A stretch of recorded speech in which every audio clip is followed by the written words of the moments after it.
हाँ तो बच्चों, आज चौथा चैप्टर स्टार्ट करते हैं। आपका काफी छोटा सा चैप्टर है, थ्योरेटिकल है पूरा। पाठ का नाम है पादप जनन की विशिष्ट विधियां। अभी तक 1 से लेकर 3 तक जो चैप्टर पढ़े थे उसमें हमने अलैंगिक जनन और लैंगिक जनन के बारे में पढ़ा था, ठीक है ना।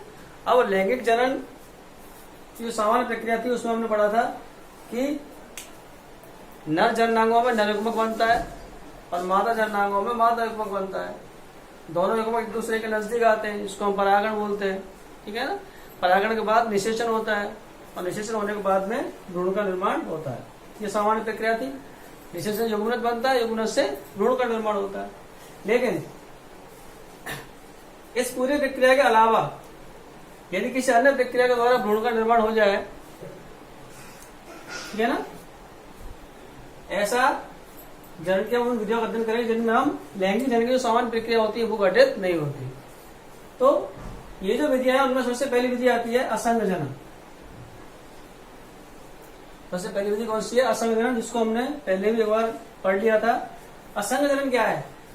लैंगिक जनन का किसी ऐसी विधि के द्वारा प्रतिस्थापन जिसमें अर्धसूत्रण ना हो और निषेचन ना हो, यानी बिना निषेचन के या बिना अर्धसूत्री विभाजन के ही बीज का निर्माण हो जाए, तो ऐसी प्रक्रिया क्या कहलाएगी? असंग जनन कहलाती है, ठीक है ना। एम्ब्रियोलॉजिस्ट असंग जनन को 2 प्रकारों में विभाजित करते हैं। पहला कहलाता है बीजाणु उद्भिद असंग जनन। इसमें क्या होता है? बीजांड काय, बीजांड की संरचना आपने पढ़ा था। बीजांड का तो मेन पार्ट होता है बीजांड काय होता है, और उसके चारों ओर अध्यावरण होते हैं, आंतरिक और बाह्य अध्यावरण। तो बीजांड काय और अध्यावरण की किसी भी कोशिका से यदि भ्रूण का निर्माण हो जाए तो उसको हम क्या बोलेंगे? बीजाणु उद्भिद असंग जनन, ठीक है ना। अब इसमें क्या होगा? बीजांड काय की कोशिका कैसी है? द्विगुणित है। अध्यावरण कैसा होगा? इसी कोशिका में द्विगुणित है। तो इनसे जो भी भ्रूण बनेगा वो भ्रूण कैसा बनेगा? द्विगुणित बनेगा, ठीक। तो ये कहलाएगा बीजाणु उद्भिद असंग जनन। दूसरा आता है युग्मकोद्भिद असंग जनन। इसमें क्या होता है? भ्रूण कोश, जो भ्रूण कोश होता है अगुणित होता है। उसमें सारी कोशिकाएं जो होंगी, सहायक कोशिकाएं चाहे अंड कोशिकाएं, वो सब कैसी होती है? अगुणित होती है। और अगुणित कोशिकाओं से क्या होगा? भ्रूण का निर्माण होगा। अब भ्रूण कोश में आपने पढ़ा है कि भ्रूण कोश के अंदर अंड समुच्चय होता है। अंड समुच्चय में अंड कोशिका होती है, उसके आसपास सहायक कोशिका होती है, प्रतिमुखी कोशिकाएं होती है, द्वितीयक केंद्रक होता है। तो यदि भ्रूण कोश में यदि अंड कोशिका से भ्रूण बन रहा है, ठीक है ना, अंड कोशिका से सीधा भ्रूण परिवर्तित हो रहा है बगैर निषेचन के, तो इसको हम क्या बोलेंगे? अनिषेक जनन, ठीक है ना। यह अगुणित होगा। और भ्रूण कोश की कोई अन्य अगुणित कोशिका है, जैसे सहायक कोशिका है, प्रतिमुखी कोशिकाएं हैं, उनसे यदि भ्रूण बन रहा है तो उसको हम क्या बोलेंगे? अपयुग्मन। ये घटना क्या कहलाएगी? अपयुग्मन कहलाती है, ठीक। तो ये तो एम्ब्रियोलॉजिस्ट द्वारा निर्धारित 2 प्रकार का असंग जनन हो गया। इसके अलावा हमारे भारतीय वैज्ञानिक थे प्रोफेसर माहेश्वरी। इन्होंने असंग जनन को 4 प्रकारों में डिवाइड किया। असंग जनन को प्रोफेसर माहेश्वरी के अनुसार 4 प्रकारों में डिवाइड किया गया। इसमें पहला था अनावर्ती असंग जनन। पहला क्या कहलाता है? अनावर्ती असंग जनन। इसमें क्या होता है? गुरु बीजाणु मात्र कोशिका। गुरु बीजाणु मात्र कोशिका में क्या होता है? अर्धसूत्री विभाजन से 4 गुरु बीजाणु बनते हैं, 3 नष्ट हो जाते हैं और 1 गुरु बीजाणु सक्रिय होकर के भ्रूण कोश बनाता है। यह आपने अभी तक पढ़ा था। लेकिन यहाँ पर क्या होगा? गुरु बीजाणु मात्र कोशिका अर्धसूत्री विभाजन द्वारा भ्रूण कोश बनाएगी, ठीक है। अगुणित भ्रूण कोश बन गया। अब इस अगुणित भ्रूण कोश में अंड कोशिका है और सहायक कोशिकाएं भी हैं। यदि अंड कोशिका बगैर निषेचन के भ्रूण में परिवर्तित हो जाए तो ये क्या कहलाएगा? अनिषेक जनन। जैसा पहले आपको बताया था अनिषेक जनन, ये अनिषेक जनन हो गया। इसको बोलेंगे अगुणित अनिषेक जनन। इसका अध्ययन सबसे पहले जोर जेनसन ने किया था पादपों के अंदर, ठीक है। समझ में आया? भ्रूण कोश में अंड कोशिका से यदि अगुणित भ्रूण का निर्माण हो रहा है बगैर निषेचन के, तो उसको बोलेंगे हम अनिषेक जनन। ठीक है ना, अगुणित अनिषेक जनन। और इसके अलावा यदि सहायक कोशिका है या प्रतियोगी कोशिका है, वो बगैर निषेचन के भ्रूण में परिवर्तित हो जाए, तो उसको बोलेंगे हम अगुणित अपयुग्मन। ये घटना क्या कहलाएगी? अगुणित अपयुग्मन। और ये दोनों भ्रूण कैसे बनेंगे? हमारे अगुणित बनेंगे। ठीक है ना, तो ये प्रक्रिया कहलाती है अनावर्ती असंघजन। ठीक। सेकंड आता है पुनरावर्ती असंघजन। इसका दूसरा नाम होता है युग्मकोद्भेद असंघजन। ठीक है ना, पुनरावर्ती असंघजन भी कहते हैं इसको, और युग्मकोद्भेद असंघजन भी कहते हैं। यहाँ पर थोड़ा सा अंतर देखिए, यह गुरु बीजाणु मातृकोश का अर्धसूत्र विभाजन हो गया, अगुणित भ्रूणकोश बन गया। लेकिन यहाँ पर जो मादा युग्मकोद्भेद भ्रूणकोश जो है वो कैसा रहेगा? द्विगुणित रहेगा। यहाँ पर अर्धसूत्री विभाजन गुरु बीजाणु मातृकोशिका में नहीं होगा, और जिससे क्या होगा? द्विगुणित भ्रूणकोश बनेगा। ये दो प्रकार का होगा। ठीक है, मादा युग्मकोद्भेद द्विगुणित होगा, और इस प्रकार का संघजन दो प्रकार का होता है। पहला क्या कहलाएगा? जनन अपबीजाणुकता, और दूसरा कहलाता है कायिक अपबीजाणुकता। जनन अपबीजाणुकता में क्या है? जो प्रसूतक कोशिका होती है, जो आगे चल करके विभाजित होकर के गुरु बीजाणु मातृकोशिका बनाएगी, जिसमें अर्धसूत्र विभाजन से गुरु बीजाणु बनेंगे और वो भ्रूणकोश बनेंगे। ये प्रोत्साहन पहले पढ़ा था। लेकिन यहाँ पर क्या होगा? प्रसूतक कोशिका द्विगुणित होती है, वो क्या बना देती है? सीधा द्विगुणित भ्रूणकोश बना देती है। अगुणित भ्रूणकोश नहीं बनाएगी, क्या बनाएगी? द्विगुणित भ्रूणकोश बना देती है, और इस द्विगुणित भ्रूणकोश की किसी कोशिका से द्विगुणित भ्रूण का निर्माण हो जाता है। ठीक, इसको क्या बोलेंगे हम? जनन अपबीजाणुकता कहलाएगा। क्लियर? दूसरा है कायिक अपबीजाणुकता। इसमें क्या होता है? भ्रूणकोश के चारों ओर बीजांडकाय होता है, अध्यावरण होता है।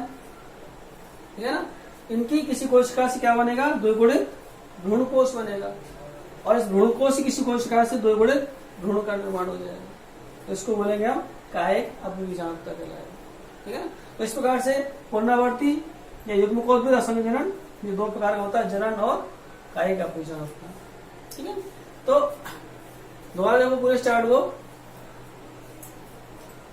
प्रथम विधि का अध्ययन कर रहे हैं असंघजन, यानी लैंगिक जनन का ऐसी विधि द्वारा प्रतिस्थापन जिसमें अणुसूत्रण व निषेचन ना हो, उस विधि को हम क्या बोलेंगे?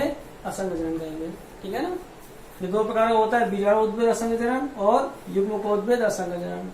बीजाणु उद्भेद असंघजन में क्या होता है? बीजांडकाय या अध्यावरण की किसी कोशिका से भ्रूण का निर्माण हो जाता है, ऐसे भ्रूण द्विगुणित होते हैं। युग्मकोद्भेद असंघजन में क्या होता है? भ्रूणकोश की किसी भी कोशिका से भ्रूण का निर्माण होगा। भ्रूणकोश में यदि अंड कोशिका से भ्रूण का निर्माण हो रहा है तो इसको बोलेंगे अनिषेक जनन, और सहायक कोशिका या अन्य किसी अगुणित कोशिका से भ्रूण का निर्माण हो रहा है तो उसको बोलेंगे हम अपयुग्मन। ठीक, दो प्रकार का हो गया ये। प्रोफेसर माहेश्वरी के अनुसार असंघजन 4 प्रकार का, जिसमें 2 प्रकार का अध्ययन मैंने आपको बताया पहले। पहला है अनावर्ती असंघजन, इसमें क्या होता है? गुरु बीजाणु मातृ कोशिका में अर्धसूत्री विभाजन से अगुणित भ्रूणकोश बनेगा, और इस अगुणित भ्रूणकोश की अंड कोशिका से यदि भ्रूण बन रहा है तो उसको बोलेंगे अगुणित अनिषेक जनन, और अगुणित सहायक कोशिका या अगुणित प्रतिमुखी कोशिका से अगुणित भ्रूण बन रहा है तो उसको बोलेंगे अगुणित अपयुग्मन। दूसरा कहलाता है पुनरावर्ती या युग्मकोद्भेद असंघजन। इसमें क्या होता है? मादा युग्मकोद्भेद ये द्विगुणित ही रहता है।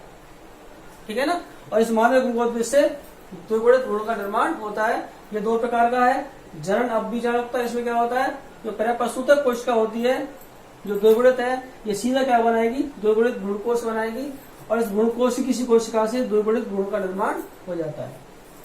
सेकंड है कायिक अपबीजाणुकता। इसमें क्या होता है? बीजांडकाय या अध्यावरण जो बीजांडकाय के चारों ओर पाए जाते हैं, उनकी किसी द्विगुणित कोशिका से द्विगुणित भ्रूणकोश बनेगा, और इस भ्रूणकोश की किसी कोशिका से द्विगुणित भ्रूण बनता है। ठीक है ना, इस प्रकार से 2 प्रकार का असंघजन प्रोफेसर माहेश्वरी के अनुसार हुआ। बाकी के 2 इसके बाद बताता हूं मैं, इसको बता लीजिए आप पहले।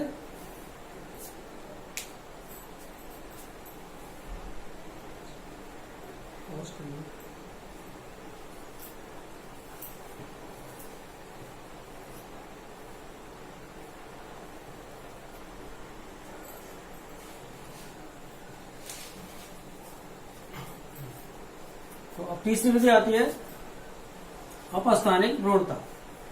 ठीक है ना। अपस्थानिक गुणता इसमें क्या है, देखिए इसमें क्या होता है, बीजांड का है और अध्यावरण दोनों ही कैसे होंगे, द्विगुणित होंगे और इनकी किसी कोशिका से सीधा द्विगुणित गुणों का निर्माण हो जाता है बिना निषेचन के। इसको बोलेंगे अपस्थानिक गुणता। इसको हम बीजाणु उद्भिद असंग जनन भी कहते हैं। इससे पहले हमने पढ़ा दिया था, ठीक है ना। बीजाणु उद्भिद असंग जनन, असंग जनन का सबसे पहला जो प्रकार था वो हमने पढ़ा था, वो क्या है, अपस्थानिक गुणता ही है। ठीक। दूसरा है कायिक असंग जनन। चौथी प्रक्रिया कौन सी कहलाती है, कायिक असंग जनन। इसमें क्या होता है, पादपों में पुष्प के स्थान पर जन्म संरचना बनती है, पत्र प्रकलिका या कायिक प्रवर्ध विकसित हो जाते हैं और ये कायिक प्रवर्ध पादप पर रहते ही नए अंकुरित होकर के नया पादप बना लेते हैं। जैसे अगेव है, प्याज है, इस प्रकार के पौधों में इस प्रकार का असंग जनन पाया जाता है। ठीक है। तो इस प्रकार से प्रोफेसर माहेश्वरी के अनुसार ये 4 प्रकार का असंग जनन पादपों में पाया जाता है। 2 पहले पढ़े थे हमने, अनावर्ती, दूसरा पुनरावर्ती, तीसरा अपस्थानिक गुणता और चौथा कायिक असंग जनन। अब इस असंग जनन का फायदे क्या होते हैं, क्या महत्व होता है पादपों में असंग जनन का। नंबर 1, इस असंग जनन में क्योंकि अर्धसूत्री विभाजन नहीं हो रहा, अर्धसूत्री विभाजन नहीं हो रहा तो क्या होता है, लैंगिक लक्षणों का पुनर्योजन नहीं होता, गुणसूत्रों का पुनर्योजन नहीं होता, जिससे क्या होता है, लक्षण पीढ़ी दर पीढ़ी समान बने रहते हैं। तो जो भी पादप बनते हैं वो बिल्कुल जनक के समान बनते हैं। ठीक है ना। इसलिए क्लोन बनाने में ये प्रक्रिया काफी मददगार होती है। इसमें जो बीज बनते हैं वो अलैंगिक जनन से बनते हैं। ठीक है ना। और अलैंगिक जनन से बनने वाले बीज आनुवांशिक रूप से जनक के समान होते हैं, इसलिए क्लोनीय संतति निर्माण करने में भी ये सहायक होता है। दूसरा है, इससे पादप के लाभप्रद लक्षणों को लंबे समय तक संरक्षित रखा जा सकता है। ठीक है ना। क्योंकि जनक पौधे के लक्षण संतति में जब तो बने रहते हैं, तो कोई पादप पे हमारे पास में अच्छे लक्षण हैं तो इन असंग जनन प्रक्रियाओं को अपनाते हुए यदि हम जनन कराते चले जाएं तो पीढ़ी दर पीढ़ी वो लक्षण हमें काफी लंबे समय तक प्राप्त होते रहेंगे। चौथा है, संकर बीजों का उत्पादन इस विधि के द्वारा हो जाता है। अब दूसरी विधि आती है अनिषेक बीजता। ठीक है ना। पादप जनन की विशिष्ट विधियां चैप्टर चल रहा था, इसमें पहली विधि हमने पढ़ी थी असंग जनन और सेकंड विधि का अध्ययन कर रहे हैं हम अनिषेक बीजता। ये आपको फर्स्ट चैप्टर में भी परिभाषा देखने को मिली थी, अनिषेक बीजता। यानी इस विधि में पादप का निर्माण तो बीज से ही होता है। समझ में आ रही है बात। पादप का निर्माण तो बीज से ही होगा, लेकिन बीज का निर्माण बिना अर्धसूत्री विभाजन और बिना निषेचन के होता है। यानी बीज का निर्माण सामान्य लैंगिक प्रक्रिया के द्वारा नहीं होता। वो बीज भ्रूण कोश किसी भी द्विगुणित कोशिका, बीजांड की किसी भी द्विगुणित कोशिका से सीधा बीज का परिवर्धन या भ्रूण का परिवर्धन हो जाता है, जिससे बीज का निर्माण हो जाता है। तो ऐसी प्रक्रिया कहलाती है अनिषेक बीजता कहलाती है। ठीक है ना। तो ये 2 प्रक्रिया आपने पादप जनन की विशिष्ट विधियों में 2 विधियां आपने आज देख ली। ठीक है ना। पहले हमने असंग जनन पढ़ ली और दूसरी पढ़ ली अनिषेक बीजता। तीसरी और चौथी 2 विधियां और आती है इसमें।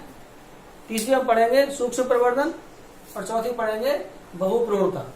ठीक है ना। तो 2 विधि और इसके बाद में छोटा चैप्टर खत्म हो जाएगा। दोनों विधियों का अध्ययन हम कल के वीडियो में करेंगे। आज तक के लिए इतना काफी है, आप इसके नोट कर लो फटाफट।